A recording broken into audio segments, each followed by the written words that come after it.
scared of in the next 30 years? Yeah, we people are very lucky because we are in the area that the world is in a very big transformation because of the technology.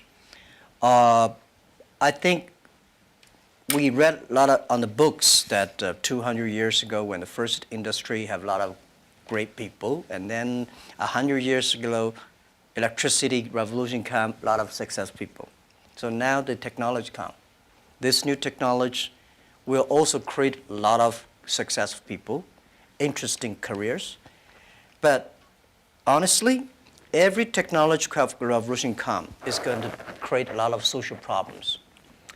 And my view is the first technology revolution caused the First World War. Second technology revolution caused the Second World War. Now we're on the third. So what is going to happen? People worry about artificial intelligence. People worry about robots. People worry about a computer and data and privacy and securities. People start to worry. But whether you worry, it will come. You don't worry, it comes. So the thing is how you change yourself. So I think next 30 years, the world is going to be huge change. If there's a third world war, I think the world war should be a war against the disease, a war against environment pollution, right? A war against poverty together. We should not a war against ourselves. But if we do not see clearly that, using the new technology to solve this problem, if we do not unite, align together, human beings are going to fight each other. Because every technology revolution will make the world unbalanced. When something unbalanced coming, somebody used to be number one, suddenly become number two, and somebody was number three, and then become number one. It's all not comfortable. So we people, if you're 30 years old, my view is that when you are 20 to 30 years old, you should follow a good boss, join a good company to learn how to do things properly. When you're 30 to 40 years old, if you want to do something yourself, just do it. You still can't afford to lose, to fail. But when you're 40 to 50 years old, my suggestion is that you should do things that you are good at, right? And not do things that, oh, that's very interesting, I want to try something new. It's a bit dangerous more. When you're 50 to 60 years old, spending time training and developing young people, the next generation. When you're over 60 years old, better stay with your grandchildren. But this is normally general like that. Not everybody will like, but most of the people will like that. So 30 years old, we people, next 30 years, are the luckiest period. We have a lot of challenges, a lot of things are happening, and with our knowledge, with our physical power, it's time you need to change. You have to think, if you want to be successful tomorrow, it's impossible. If you want to be successful a year later, it's impossible. But if you want to win 10 years later, you have a chance. That is what I think. Wonderful. And moving on to a topic which is kind of impossible to ignore after 2017. So a third of all the people in leadership positions in Alibaba are women. But the picture elsewhere is a bit more bleak. And a friend of mine recently said something that has really stayed with me. Women are tired of empowerment programs, and we want power. In 2016, venture capitalists invested $58.2 billion in male-founded companies, while women received just $1.46 billion. And as 2017 showed, it was a year of sexual harassment scandals, the gender pay gap still exists, and unfortunately, the list does go on. So how do you think we can move beyond tokenistic gestures towards genuine gender equality? Yeah, that is very interesting. A few years, like 4 years ago, there is a journalist came to our company, and when he leaves, he asked me a question, why there are so many women in your company? And I never realized we have so many women in our company. I said, anything wrong? Today, we have a 49%, close 49% of the employees of our company are women. That's a lot for a high-tech company. It's not on purpose we hire women. We think they are great in helping us to grow. Alibaba is an e-commerce company. E-commerce is a service industry. To serve people better, you should have a service heart. We find that women doing much better jobs than men. And the second is that last century, people compete because of muscle. No, not this century is not muscle, it's the wisdom. And next is, I believe, if a person wants to be successful, you should have a high EQ. But if you don't want to lose quickly, you should have a high IQ. But if you want to be respected, you should have high LQ, the Q of love. So those three Qs put together, a lot of men, they have a high IQ but low EQ, and a very tiny LQ. Women, balance-wise, they're the best. If you want your company to be successful, if you want your company to operate with wisdom, with care, women is the best. In my company, we notice that women, they care others much more than men. Even on our site, today on shopping site, e-commerce, we find women buy a lot of things. But they buy for their husband, their parents, their kids. Men only buy for themselves mostly. Because you care, that makes you the difference. So we have 49% of the colleagues in the company are women, and close 37% of the senior management are women. We never feel anything wrong, and women, they sacrifice more. When they love it, they believe it, they continue to do it. So I think one of the secret sauce for Alibaba to be successful was successful in the past 18 years because we have so many women colleagues. And the other thing is that we feel so proud. And most of the time you see I go out, I never realize that when we count always 50% of women with my delegation, my team. Because we never think they're women. We think they're great colleagues. So if you try to say, now we got too many men, so we have to put some women inside, that's a disaster for both sides. So what would your advice be to companies that operate a little bit more on that quota-based system but seem to be not making progress or not having such kind of representation? When you have a quota-based, you must have a lot of women. You will never reach that. I think if a company full of men, trust me, this company cannot be sustainable, cannot keep on growing. Because just like a stew, if you don't put wood inside, this stew is too tough. It's easy to break. So when you have a woman and man in the same company, when something happens, the women are for example, one of the values for our company is that the number one value is customer number one, employee number two, shareholder number three. This is everywhere I go. Wall Street did not like my point, but this is what I said, If you like us, invest in us. If you don't like us, please sell our stocks. Don't buy us. We believe customer number one, employee number two, shareholder number three. But when we start to compete, men suddenly get very angry, and they start. And women always come and say, no competition. Let's think about customer number one. Most of the women, they believe in the first day dream or first day love. Most of the men, easy to forget. I'm sorry, it's not I say bad about men. This is statistic. This is statistic. This is why our company works the balance. And it's naturally happening. It's not like so a lot of people have a tendency, man is better in doing things. But we think that even if man is better, we still have to hire the woman inside. And then the women have enough women will hire people more. So this is how we did it. So I don't know how many high-tech companies in the world like us, 49% colleagues are women. We feel proud of that. As you should be, and I think it's a very strong message to send out to, like I say, other companies that have a range of reasons for why that's not the case, because clearly you've been able to build the most successful one, with that being so. So you just came off stage after giving a talk about digital e-commerce and what needs to happen for small businesses and entrepreneurs to benefit from globalization.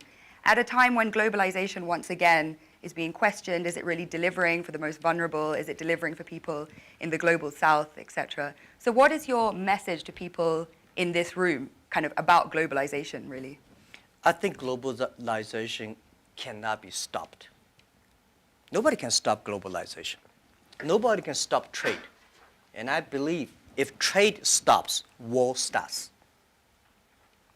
Trade is the way to solve to dissolve the war, not to cause the wars.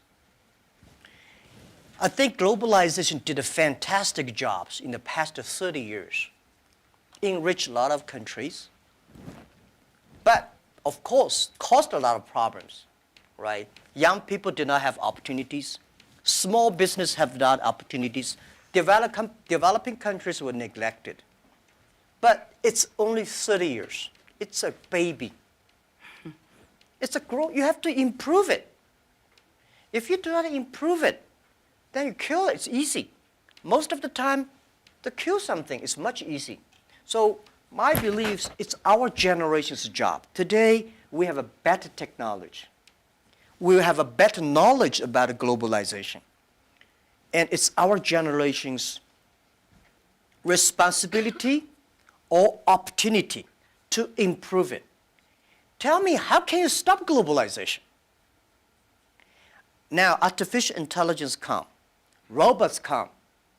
My grandfather worked 16 hours a day, and he said he was very busy.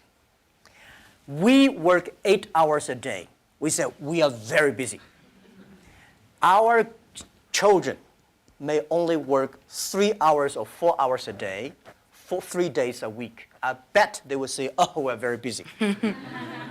Then when you work only 3 hours a day and 4 days a week, what are you going to do? You're going to travel around, right? You cannot stay in the home for a week. You will travel.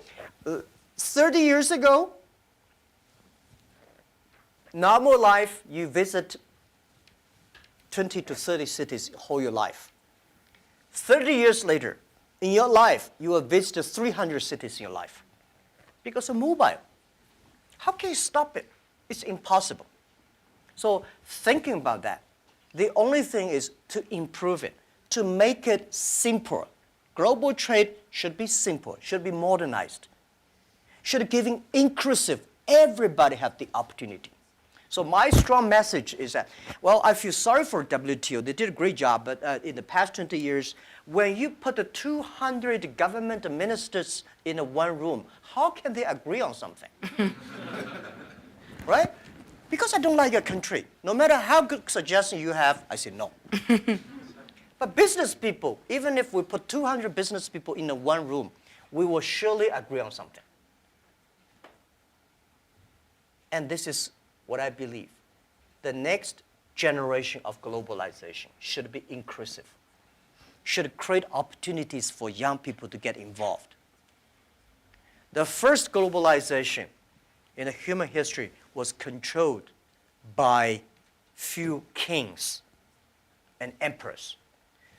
Last 30 years, globalization was controlled by 60,000 big companies.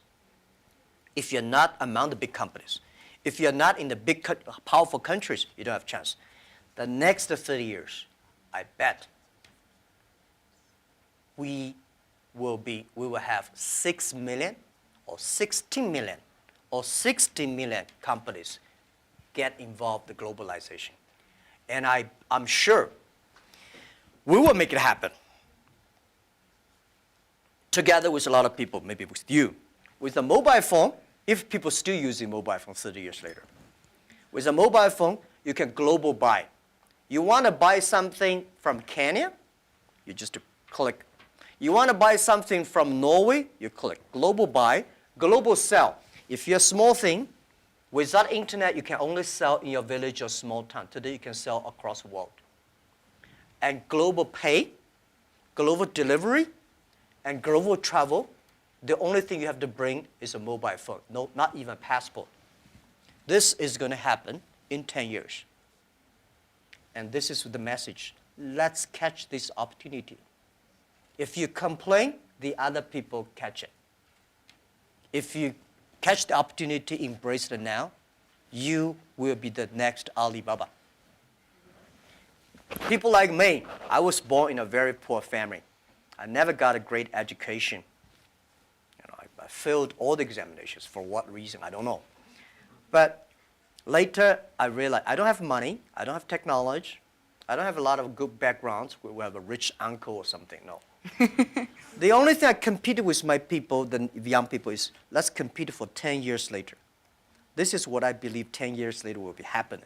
So everything I do for that goal, I know 10 years later, this thing is going to happen. So prepare for that. Because I know if I compete with him for next month, no chance. So this is how my message is.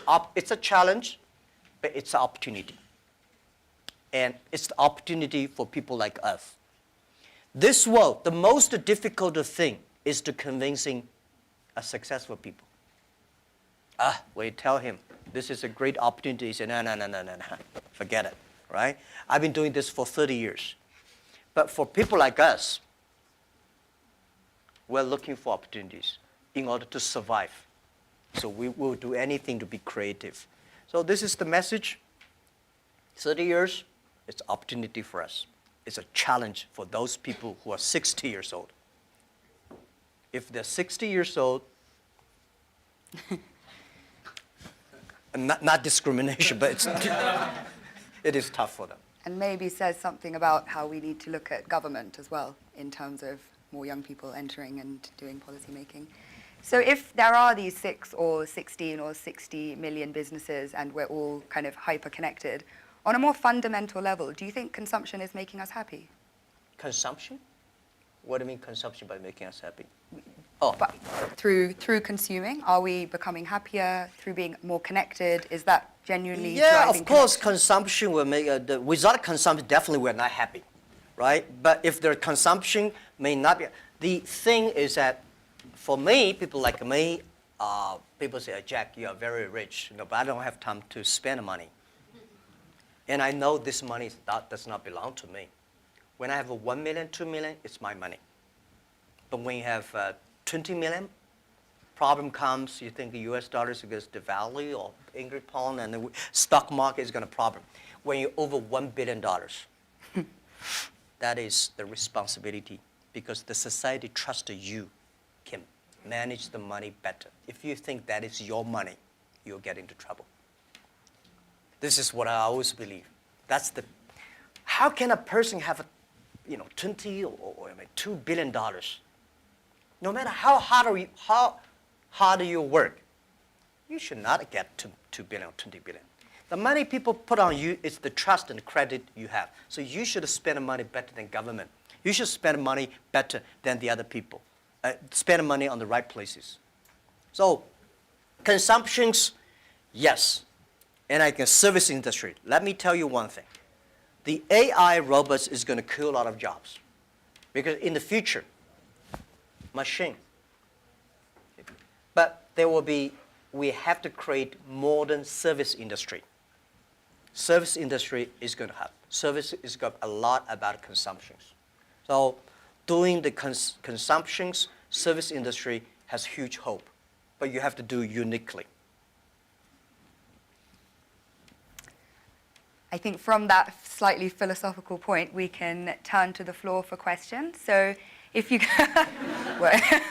if you could please introduce yourself, say where you're from, please keep your questions succinct so we can take as many as possible and relevant for the whole group. Great, so would you like to go first? Hi, my name is Parv. I'm a global shaper from Chicago. And you just talked about philanthropy, and I'm curious if you could talk about how you see your role is changing in the giving space, particularly given the fractured world we live in. Yeah, I think philanthropy, it's not about helping others. It's about helping yourself. I had a huge debate with my colleagues several years ago, there's a big earthquake in China. And there was a big earthquake in Japan. So we donated I forgot the exact, like $20,000 to Japan, $10, $15 to China. And people say, why we donate that little? Because we have a lot of money. And my point is, no matter how much money you donate, 2 million, 20 million, that money compared to that is tiny. You cannot change a lot of things there. The thing you donate because you change yourself. When you change, the world is changed. You have to change yourself, right? And the next thing is that philanthropy is about action. It's about involvement. It's not about giving money. It's about to wake up people's consciousness. So I think, to me, I grow up, and my globalization is grow up in this place. Year 2001, when I was nominated as a young global leader, I had no idea what is Davos, where is it, and what is about a young global leader. But I came here, I learned, I listened about these corporate global citizenship and globalization and all things. I grow up. I understand. This is, to me, it's like a philanthropy. And this has changed to me, as I told Schwab, that every time I come to Davos, I want to spend time with young people. Because I benefit from young global leader, early days. When I listen to Bill Gates, and Bill Clinton, and George Soros, these guys, at that time we don't have that many people. Very poor facilities. Well, very cold. I work like 30 minutes driving in a bus coming here and watching. But now I think still have. But this is good. This is the tuition we pay for a grown-up. And now, to me, I think spending time with you benefit me, and also I want to tell you my true experience. It's a philanthropy. It does not necessarily mean money. So, by charity, you cannot change the world. But if you have a philanthropy heart, you can do a lot of things. So I find this one, unfortunately, a lot of people have a business heart here, making money, but do things like a philanthropy. What we should do is should be a philanthropy heart, but have a business skill. I hate a lot of people do the opposite. They want to make money, but they talk like a philanthropy. And they do like a philanthropy, waste a lot of money. So this is what I mean, and it's, if you want your team to continue to work with you all your life, you have to plant the seed of care the world, care others. The first day they join. I don't like a lot of companies make a lot of money because making pollutions and counterfeit products. By end of the year, donate some money. This is no good. Business, the philanthropy idea should be buried into the business model. That's, yeah. Philanthropy of heart, I think, a message that young people can take forward. Please. Hi, my name is Iman. I'm a global shaper from the Jeddah Hub in Saudi Arabia. My question is, as a young boy, did you envision that your life would be like this? Did you have intuition about this? And if so, do you think the belief helped in achieving such great success? As a young boy, I never thought, as a young boy, even today, I never thought I would be here. Honestly, I never thought. But as a young boy, when I look back, every problems I met when I was a kid benefited me. I failed so many times. People probably know that I'm applying jobs for so many jobs, over 30 jobs, all rejected, not even got a chance. 24 of us were interviewed for a KFC job. 23 accepted. I was the only guy rejected. 6 people went for looking for a police job. 5 accepted. I was the only one. My cousin and I applied job as a server in a 4-star hotel in my city. We waited a long queue for 2 hours. He was accepted. I was rejected. So my mother looked at me, because. But I know this is a training course for me. Before my 30 years old, I'm a failure. People lose, but I never give up. I think there is an opportunity there. And then I was a teacher later. I graduated from university. I was a teacher in the university for 6 years. Number 5 year, I was elected the best teacher of my university, elected by students. So I said, everything I taught my students are the things I learned from books. What if I go out, spend 10 years, experience all the things, whether fail or succeed, I go back to teach again.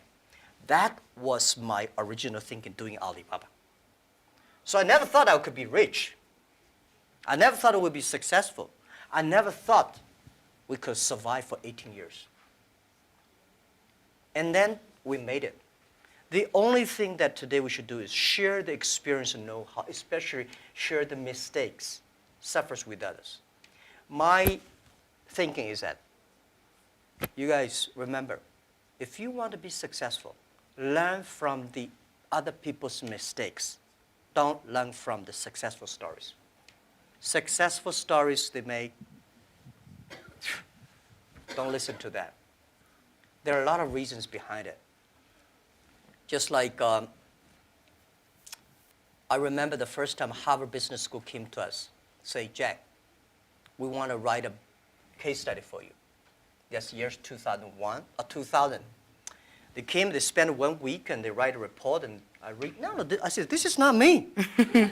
And this is you. I said, no, this is not us. He said, this is you. So they make up his sign, and the case study go up, and they start to teach in a lot of universities. The next 5 years, they invited me to go to the case study, and they always find a competitor of my company.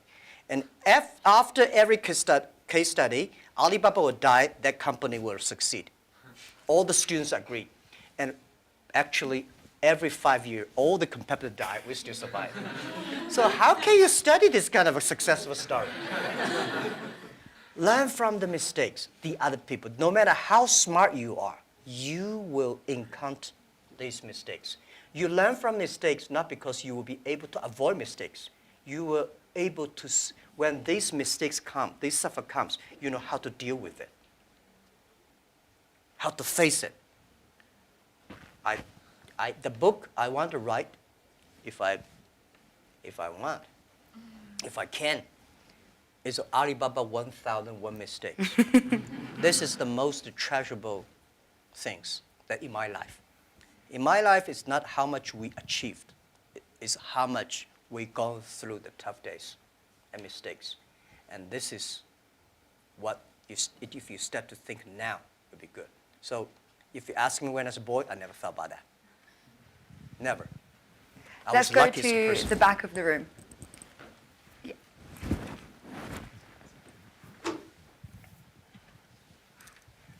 Fan Lin, YGL from Shanghai. I know that you recently spent 100 billion RMB in deep tech research. I just wonder how you think of the future of deep tech and how that's going to influence humanity and creativity. Yeah. Thank you. I think technology, as a company, we invest 100 billion RMB, which is like 150, right, or 15 billion US dollars on researching for the high tech. As a company, I hope in the future we gain our profit because of our technology, not because of our size. So we have to invest in technology. But I don't like this kind of, there's a debate. Artificial intelligence, big data is going to threaten the human beings. I think artificial intelligence should support human beings. The technology should always doing something to enable people instead of disable people. When steam machine comes, When cars comes, people hate it. Today we think car is good. When the automobile when first was designed, people hate, especially this horsemen, right? They destroy every cars they can see. So I would say, people like us, when we have the money, we have the resources, we have all the excellent young people, we should spend money on the technology that enable people, empower people, make life better. So this is what we want to invest. And I think artificial intelligence, no matter how artificial intelligence is good, human being in the future compete with the machine on knowledge, you don't have a chance. Computer is always going to be smarter than you are. When there's a car, forget about who runs faster. When there's a plane, don't think you can fly. When there's a computer, computer is always smarter than you are. They never forget. They remember everything. They never get angry. They calculate faster. But computer can never be as wise as a man. What's the difference between smart and wisdom? My view is, a smart people see something the other people don't see. A wise people see something, he pretend he did not see it. A smart people know what he want.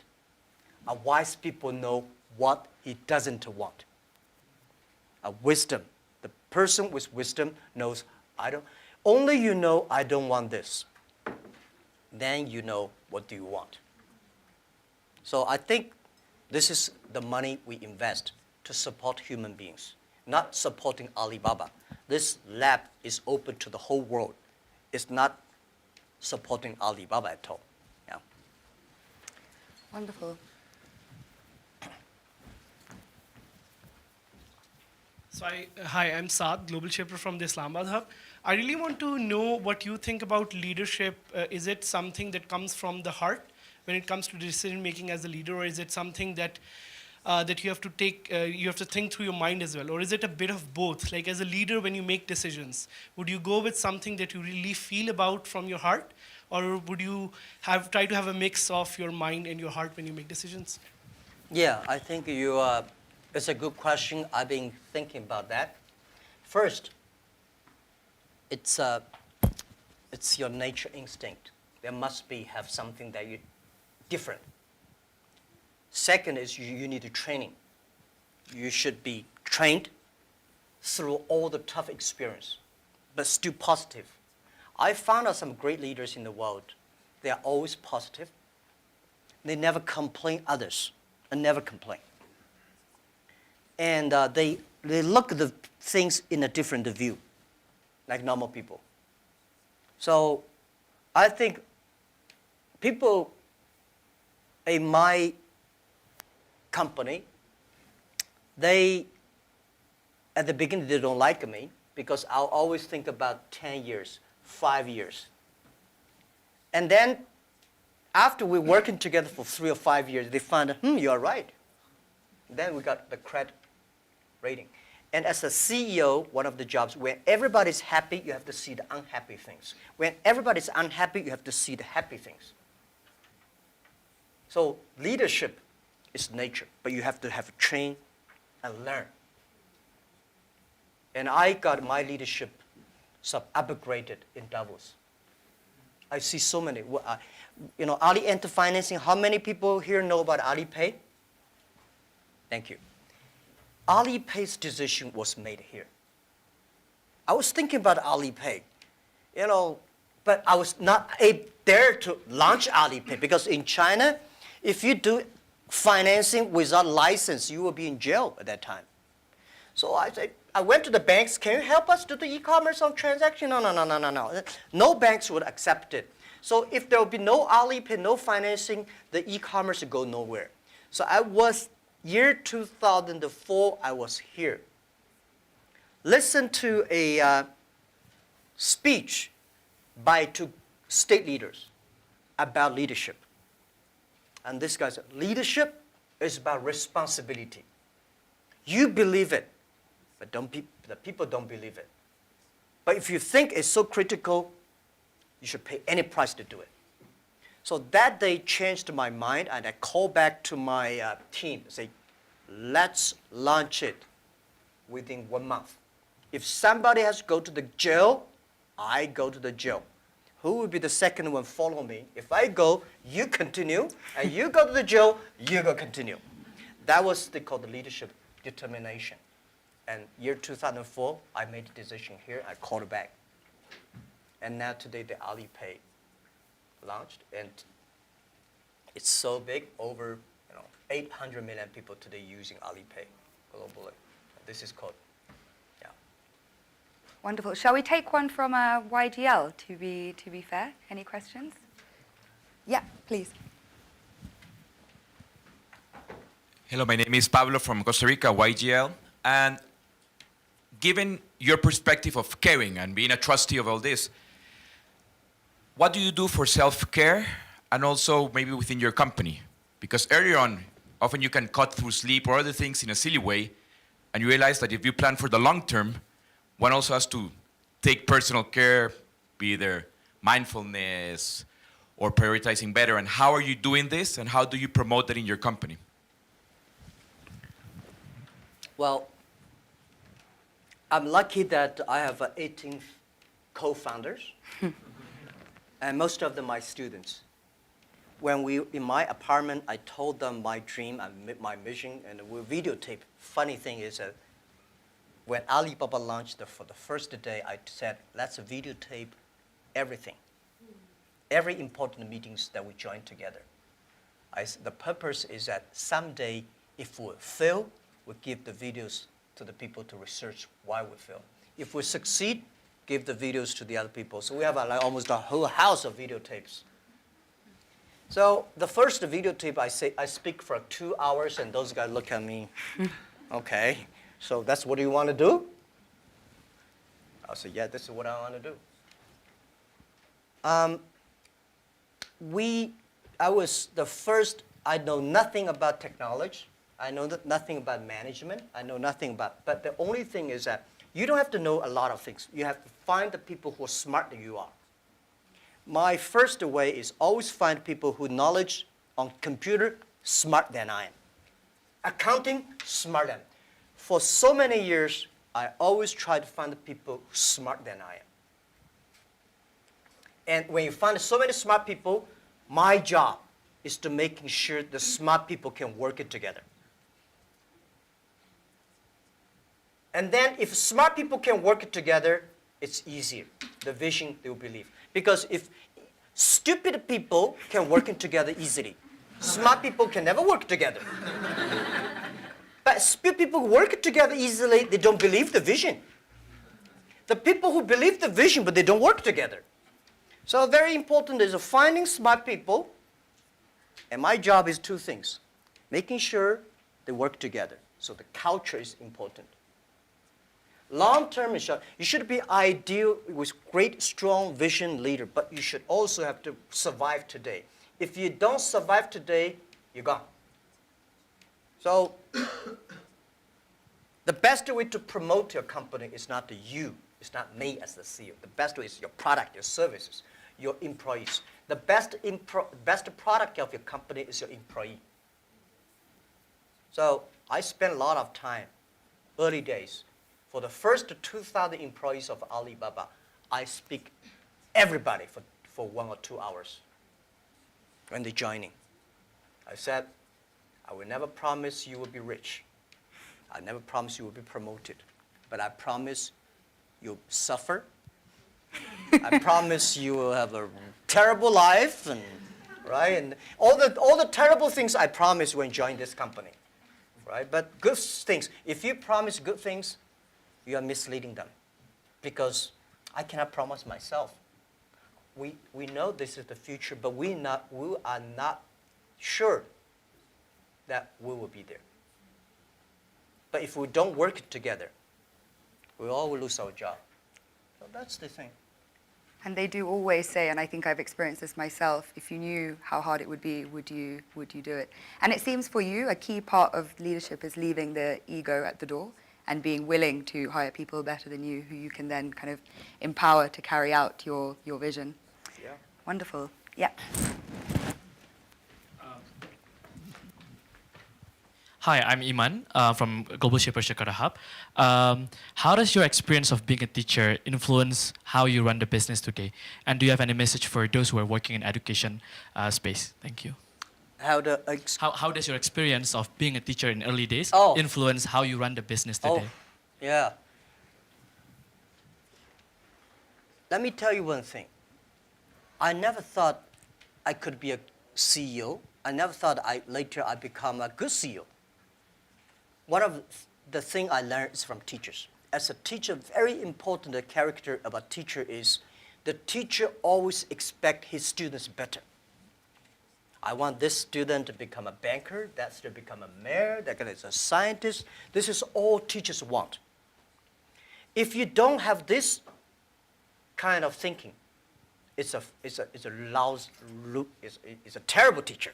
A good teacher always wants the other people better. You don't want this teacher in jail, that teacher is a bankrupt, that teacher is, you know. So as a CEO, I trained myself is I always want those people join the company do better than they thought. And everything the company should do is making sure the good environment to training him to be more positive. And everything we do, this is a teacher. And teacher does not mean I know better than you are. Everything I know better than you are because I learn from others. So a teacher should learn all the time. A teacher should share all the time. A teacher should always expect the other people better than you are. And by the way, education, it's a big challenge now. If we do not change the way we teach, 30 years later we'll be in trouble. Because the way we teach, the thing we teach our kids are the things the past 200 years is knowledge-based. And we cannot teach our kids to compete with machine who is smarter. We have to teach something unique. That is, machine can never catch up with us. In this way, 30 years later, our kids have the chance. I hope I answer your question. It's a very difficult one to answer, but what are those skills that you think we need to teach? If we're moving away from knowledge, what are the key things? Value, believing, independent thinking, teamwork, care for others. These are the soft part. The knowledge may not teach you that. Folks, that's why I think we should teach our kids on sports, the music, the painting, art. To making sure humans should be different from everything we teach should be different from machine. If the machine can do better, you have to think about it.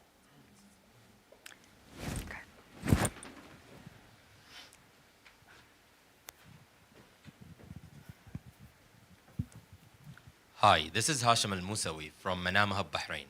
Talking about education and the Fourth Industrial Revolution, we have been talking about people losing their jobs or they are not qualified enough with the skills needed.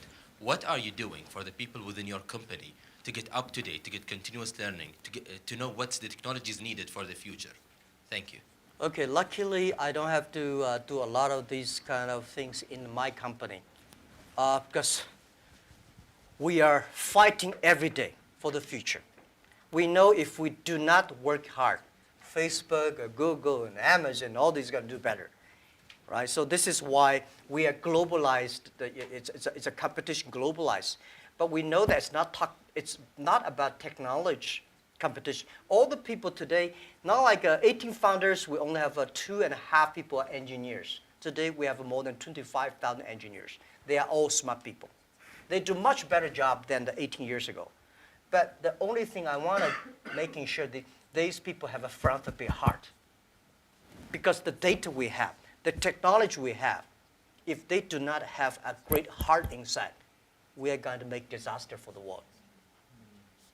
Google, Facebook, Amazon, Alibaba, these companies, we are the luckiest company of this century.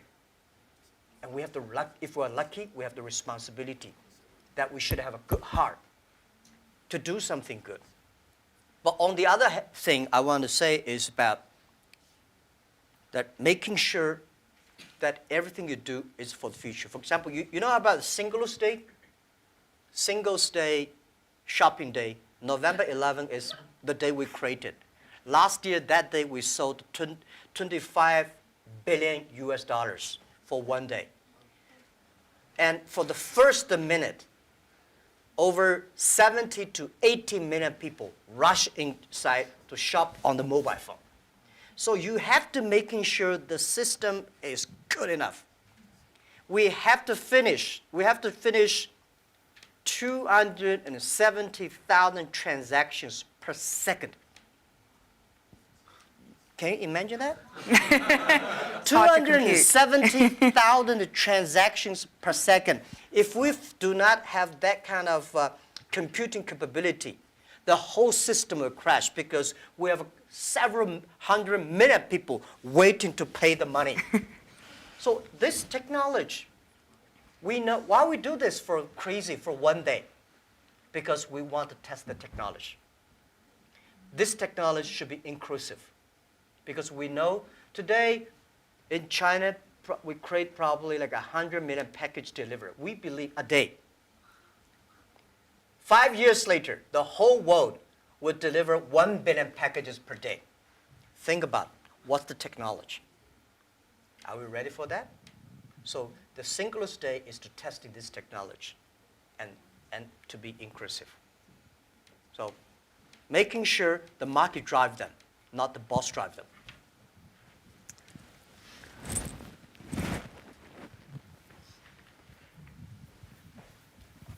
Thank you, Harry. Thank you, Jack. Jesus Cepeda from Mexico, from the Monterrey Hub, Global Shaper. We have been talking a lot about our generation, and I really like the conversation about 30 years before, 30 years after. Actually, I have been hearing these days that we haven't had this snow in 30 years here. So the question is going to a quote of Professor Schwab. He said a couple of months ago to the Global Shapers that we're the first generation that is going to suffer about climate change, and we are the last one that can do something about it. So with your teaching passion, what are the 3 things that you are saying to educate the 10 million employees or the 100 million employees or everyone who's looking at this video to develop an environmental mindset, a spiritual mindset, a non-fragmented world mindset? Okay. First, let me say this. Every disasters, the environment disasters, is a reflect of human heart today. Because when we need too much, we destroy a lot of things. I think the human being today, in the past 200 years, because of knowledge-based technology or knowledge-based training system, all we want to do is get more. We want more things. We go to the moon, we go to Mars, we go this, we always outside looking. We human beings never inside looking. If you don't have the inside looking, you will never be wise. If you're not wise, you never know what you don't want. Today, human beings get much more than they expect they should have. So the environmental pollutions, the whole thing happening is because human beings become greedy, become arrogant. So this is why the big data, the data technology is trying to understand the inside of human. What is data? Data is the human behavior. A lot of people, trust me, the machine will know you better than you know yourself. Have you seen some movies? Some gamblers.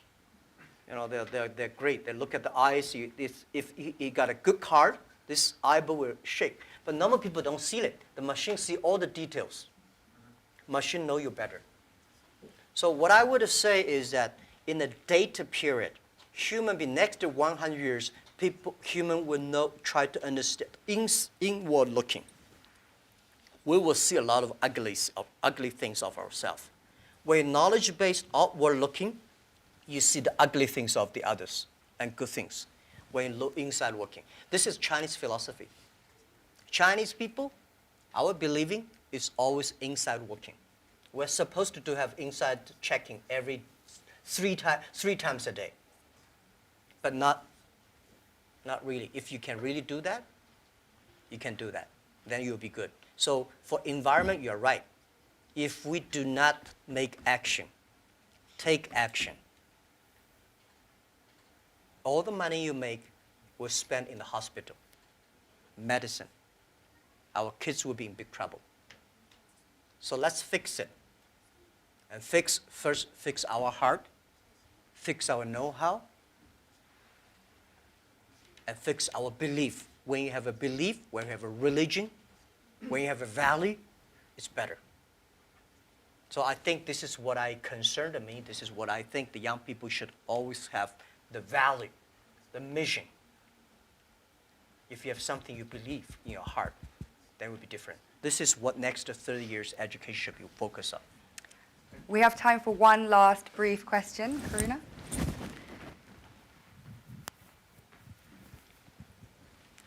Thank you. This is Karuna from the Portals Hub, Mauritius. And my question is, you talked about your workplace culture.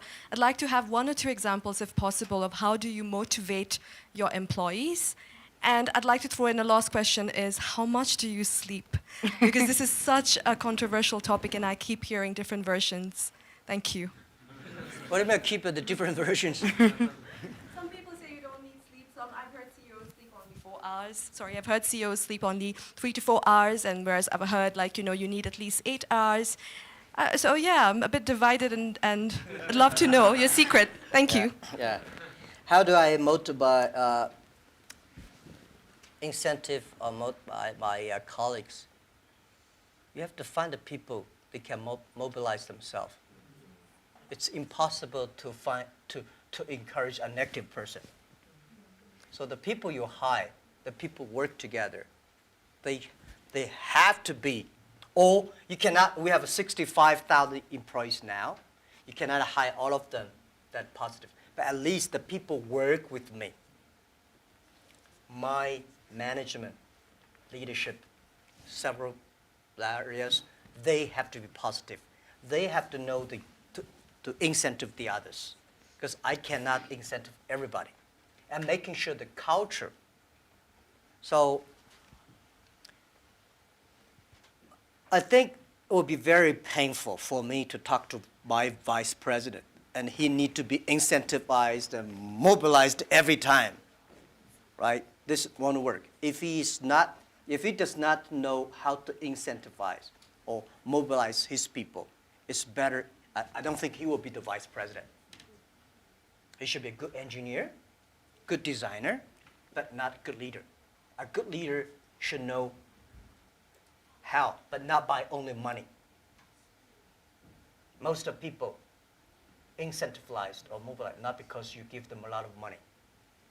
You give them respect, trust, appreciation, and correct, heartfelt advice. When you come to my meetings, internal meetings, you will be shocked because we are not like a lot of the other Chinese company. The boss say, everybody listen, take notes, and go down. We are like a war room. We make decisions based on whose voice is louder. Right? Early days, we fight and talk, and then making sure everybody speak up. Right. So this is also a way of mobilize and incentive. There are a lot of ways, and different people have a different way to send incentive. So this, how much time I sleep? Yeah, I have a problem. I mean, I sleep not very short, but not good. And I don't eat a lot. This is something that I was curious. I don't eat a lot. I'm a very picky on the food.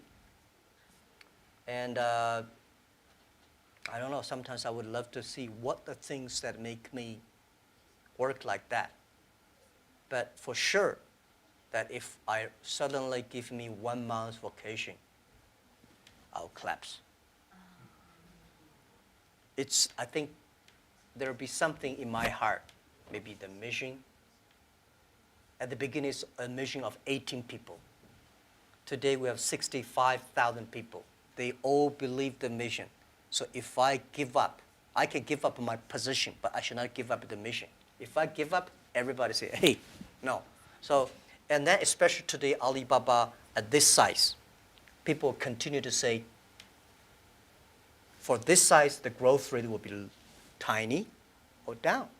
So what's the 10, 20 years Alibaba will look like? If you want to still be greater or triple our size, what the direction? How to do it? So I spend a lot of time thinking. And I love to think. Good thing is I have a good team now. I think, I do the talk, they do the work. Yes. On that note, I'm sorry we didn't